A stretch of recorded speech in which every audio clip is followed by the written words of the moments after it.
والفجر وليال عشر والشفع والوتر والليل إذا يسر هل في ذلك قسم لذي حجر ألم تر كيف فعل ربك بعاد.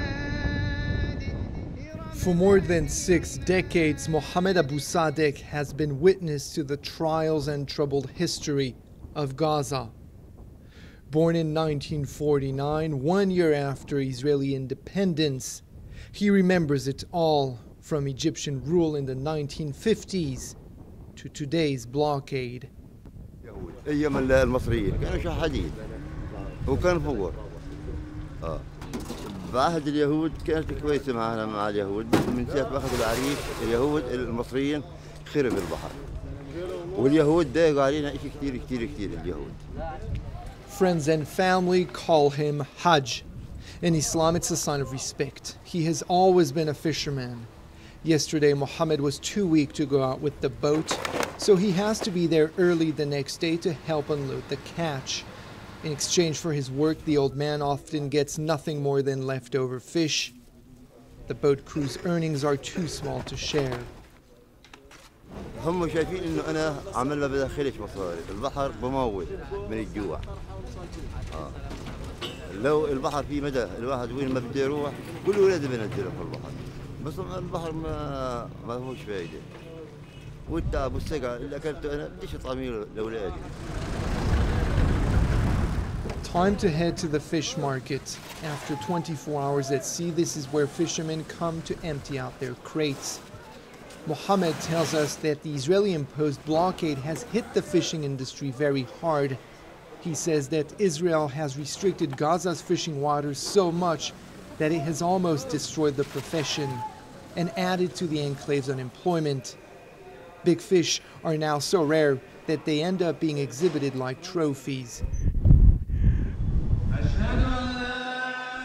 More than 1.7 million Palestinians live along this coastal strip, which covers 360 square kilometers. The unemployment rate is one of the worst in the world. According to the United Nations, nearly half of Gaza's working-age population is jobless. But the high rate of literacy offers a glimmer of hope. 9 out of 10 Gaza residents can read. Like many other young people, Dana Ismail pins her hopes for a better life on her studies. On her way to university, Dana recounts some of the challenges that she and other women students face. حياة البنت في غزة كمان من ناحية التدريس أو الجامعات، مش كل برضو العيال بتوافق إنه تودي بناتها على الجامعات. يعني أنا بعرف بنات كتير ما بيروحوا على الجامعات عشان أهلهم، إنه الاختلاط والشارع وهيك بخافوا كتير. يعني عنا المجتمع أو الأهالي في غزة كتير شوي متحفزين. For Dana, there's no question about it. In Gaza, it's better to be a boy. بعض الملاحظات بتلاحظ إنه مثلا من ناحية الطلعات، من ناحية الشغل، من ناحية الحرية اللي بياخدها الشاب في غزة أكتر من البنت بكتير يعني. Dana goes to the first public university in Gaza, the Al-Aqsa University. She studies French in a classroom tucked discreetly into the back of the courtyard. The French department is an exception in the Palestinian enclave because here boys and girls can sit together. But what is the sense in studying French in Gaza? Dana explains. Presque tous les étudiants ici apprennent le français pour voyager. Oui. Most of the students admit that it's their dream to escape this closed-off territory. Back to reality. Today's lesson is about working on their debating skills. Their topic of discussion is a classic in Gaza. Si on va parler de blocus de Gaza. Although they know the topic well, they don't all agree about it. Moi, j'ai donné mes arguments, ou l'avis, il a dit ça, que le blocus, vraiment, il n'y a pas vraiment un vrai blocus, qui a été inventé. Il y a quelques exemples comme la fermeture de passage, les ambulances, les malades, ça c'est vrai. Mais il n'y a pas. Et les pêcheurs? Pardon? Les pêcheurs. Quels sont les pêcheurs? Les pêcheurs de Gaza, ils ne peuvent pas aller For Donna and her classmates, the blockade is very real and its objectives are clear.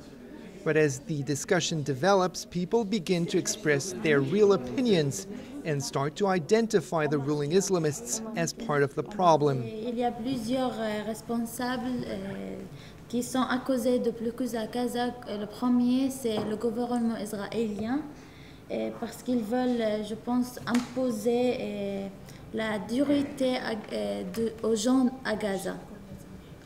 Et la deuxième, c'est Hamas, le gouvernement d'Hamas ici à Gaza. Ils sont accusés de participer avec le blocus. It's clear that Hamas is losing its popularity, but not with everyone.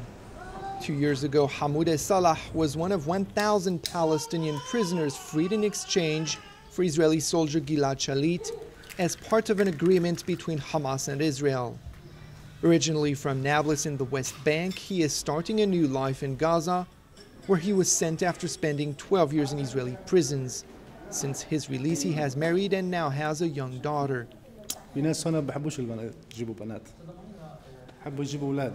And you, what do you prefer?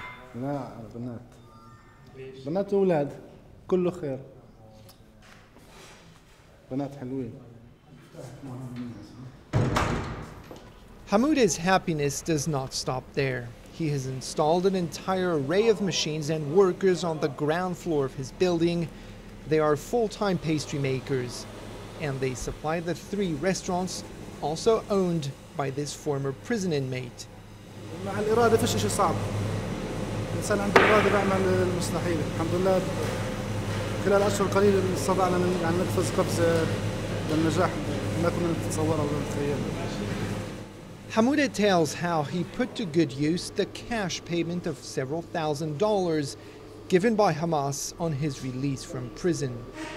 جزء ما تصدقش عندك قلت لك إني بديت من الصفر بمشروع الحلويات. مشروع المطعم والعصائر اللي كان عندي استهلك من المبلغ اللي كان متوفر معي في تلك الفترة. استطعنا بفضل الله إنه يعني خلال أشهر ننجح نجاح مميز. It's a success story, but one still confined by the reality of life in Gaza.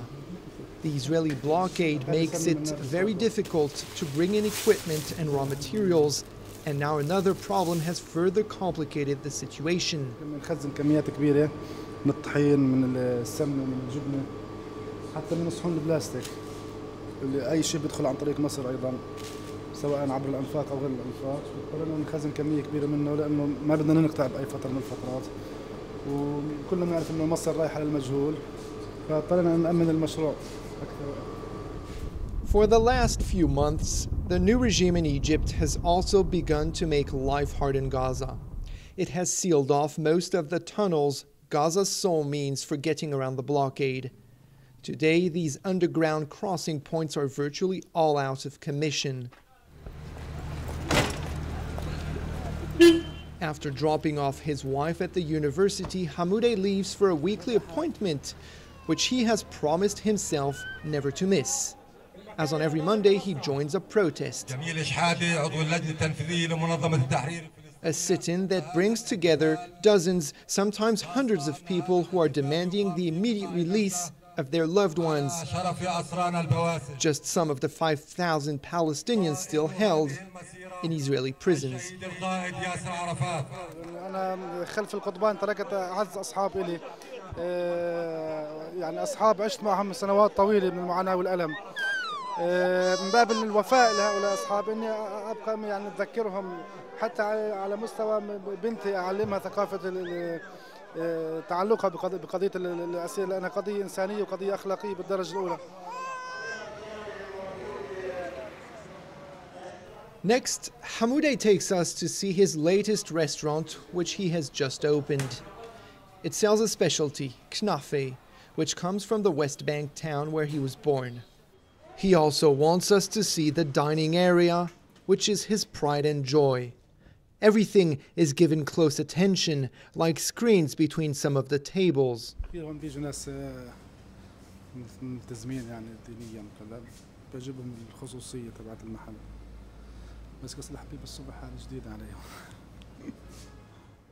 A coffee house in Gaza is a good way to draw a captive clientele like Dana and her friends. After classes, they go somewhere that is reserved for girls except for the waiters. Here, Dana and her classmates freely criticize the party in power. They accuse it of having a negative impact on every aspect of their lives, including on relations between girls and boys. C'est plus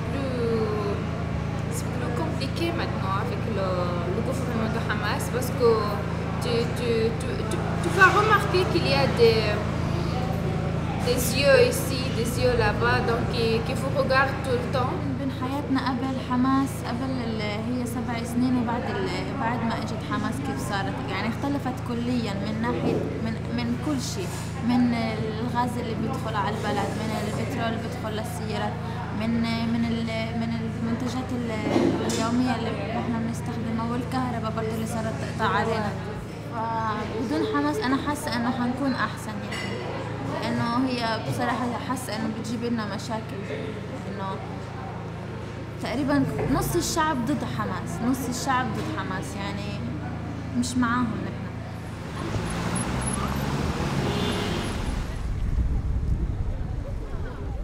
It's time for the old fisherman Mohammed Abu Sadek and his friends to raise anchor and set out again to sea.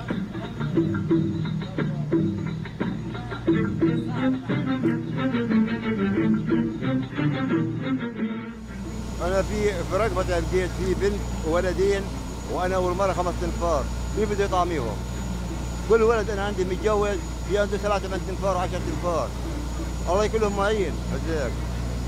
ما بقدرش أقعد، إذا أنا قاعد متت.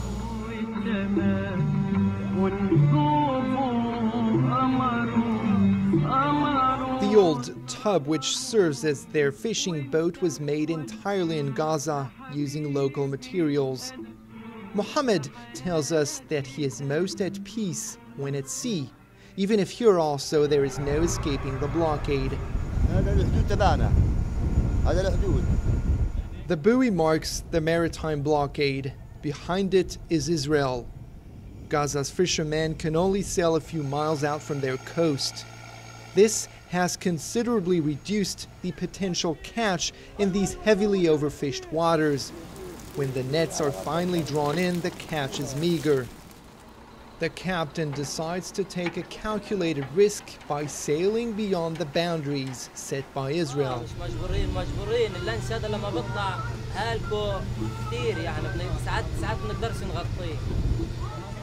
In a flash, we are spotted by an Israeli naval patrol, which gives chase at full throttle. Warning shots are soon heard.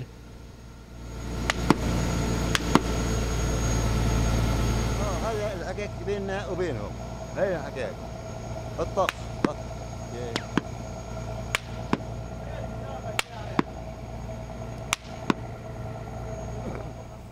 Once the danger is behind them, the fishermen return to their business, while Hajj keeps a weather eye on the horizon. Hamoudeh and his wife head out to the beach with their child to catch the day's final rays of sunshine. The former inmate and now Gaza resident compares the enclave to an open-air prison and tells us of his deepest desire. بتمنى يعني تيجي اللحظة اللي أرجع فيها على قريتي اللي كنت عشت فيها. يعني ممكن هو الحلم الأخير بحياتي اللي لحد اللحظة ما تحقق. لكن بيضلوا نفس البحر مجهول. ما بعرف ممكن أرجع ممكن ما أرجعش. Since the last war with Israel, few rockets have been fired from Gaza. The enclave continues its painful reconstruction against the backdrop of a precarious truce. But the guns here rarely stay quiet for very long.